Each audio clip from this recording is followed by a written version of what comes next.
بہترین صبح وہی ہوتی ہے جو اللہ کے ذکر سے آغاز پائے، کیونکہ جس نے دن کا پہلا لمحہ اللہ کے نام سے شروع کیا وہ شام تک محفوظ رہتا ہے۔ جب دل بوجھل ہو تو یاد رکھو، ڈپریشن کبھی کبھی نماز چھوڑنے کا نتیجہ بھی ہوتا ہے۔ حضرت علی رضی اللہ تعالیٰ عنہ فرماتے ہیں، جب تمہارے پاس کچھ نہ بچے تو صدقے کے ذریعے اللہ سے تجارت کرو، کیونکہ وہ نقصان نہیں ہونے دیتا۔ اللہ کو اپنے بندے کی یہ صدا بہت پسند ہے، غلطی ہو گئی مولا معاف کر دے۔ شکر ہے لمحے کا سب سے حسین عمل ہے، کیونکہ شکر کرنے والا کبھی محروم نہیں رہتا۔ عاجزی چاہے پتے جتنی ہلکی کیوں نہ ہو، ڈوبتی نہیں، مگر تکبر چاہے پہاڑ جتنا بھاری ہو، ڈوب ہی جاتا ہے۔ فجر کی نماز ان لوگوں کے لیے خاص تحفہ ہے جن کے دل اللہ کی محبت سے روشن ہے۔ جب دعائیں فوراً قبول نہ ہوں تو سمجھو رب تمہارے لیے بہترین وقت کی تیاری کر رہا ہے۔ نفسیات کہتی ہے، اگر تم اپنی اہمیت بڑھانا چاہتے ہو تو نہیں کہنا سیکھ لو۔ جو انسان پرواہ نہ کرنے کا دکھاوا کرتا ہے، اکثر وہی سب سے زیادہ پرواہ کرنے والا ہوتا ہے۔ محبوب کا ہاتھ تھامنے سے دل کا خوف کم ہوتا ہے، مگر صرف اس صورت میں جب محبت پاکیزہ ہو۔ اچھے لوگ اس درخت کی طرح ہوتے ہیں جن کے چھاؤں سے اٹھنا مشکل ہوتا ہے۔ ہر چیز اٹھائی جا سکتی ہے مگر گری ہوئی سوچ نہیں۔ سگریٹ نقصان دیتی ہے مگر انسان کا غرور اس سے بھی زیادہ تباہ کن ہے۔ کچھ لوگ تنہائی کے خوف سے ساری زندگی غلط لوگوں کے ساتھ گزار دیتے ہیں۔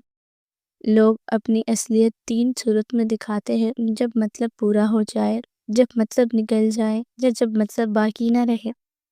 محبت اندھی ہو یا اندھا بھروسہ، دونوں انسان کو اندھی گہرائی میں گرا دیتا ہے۔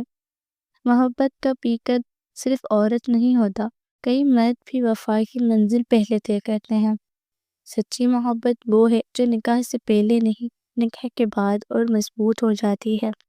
عورت مشکل وقت میں اپنے مرد کا ساتھ دے ہی سچی محبت کرنے والی ہے۔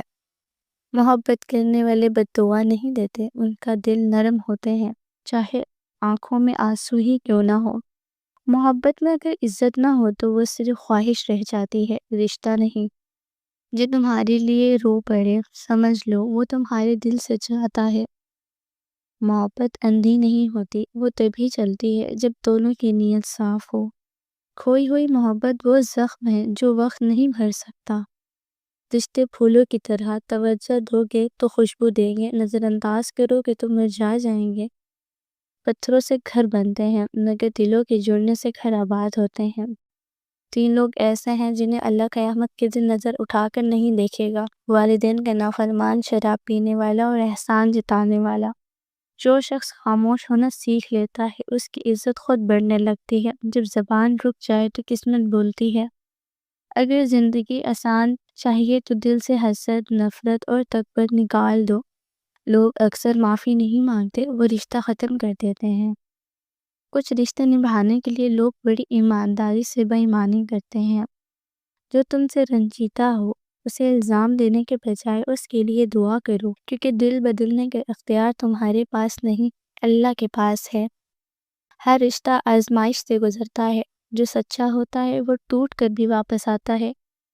کھچڑی آج کل لوگوں کے گھر میں نہیں، دماغوں میں زیادہ پکتی ہے۔ گھڑی کی ٹک ٹک معمولی نہیں، یہ زندگی کے درخت پر چلتی کولہاڑی ہے۔ ہم کسی کا دکھ سن کر قرض دے سکتے ہیں مگر اپنا دکھ سنا کر کبھی وہ واپس نہیں لے پاتے۔ گھڑی چاہے مہنگی ہو یا سستی، وقت وہی بتاتی ہے جو تم پر گزر رہا ہوتا ہے۔ جو تمہارے رزق یا عزت کے دشمن ہیں انہیں معاف مت کرنا، باقی سب کو کر دو۔ کبھی ضرورت مند کو دروازے پر ذلیل مت کرو، کیونکہ میرا رب کٹوا کر بدلنے میں دیر نہیں کرتا۔ جب حالات سخت ہونے لگے تو سمجھ لو آسانی قریب ہے، جیسے رسی ٹوٹنے سے پہلے تنی ہوئی ہوتی ہے۔ ہر وہ انسان جو خود کو نرم دل سمجھتا ہے یہ یاد رکھے، پتھر پتھر ہی رہتا ہے، دل بدل جاتے ہیں۔ عورت مرد کو نہیں بدل سکتی مگر مرد خود بدلتا ہے جب عورت دل سے چاہنے والی ہو۔ عورت کی سچی محبت وہ ہے جو مشکل وقت میں شوہر کے ساتھ ڈٹ جائے،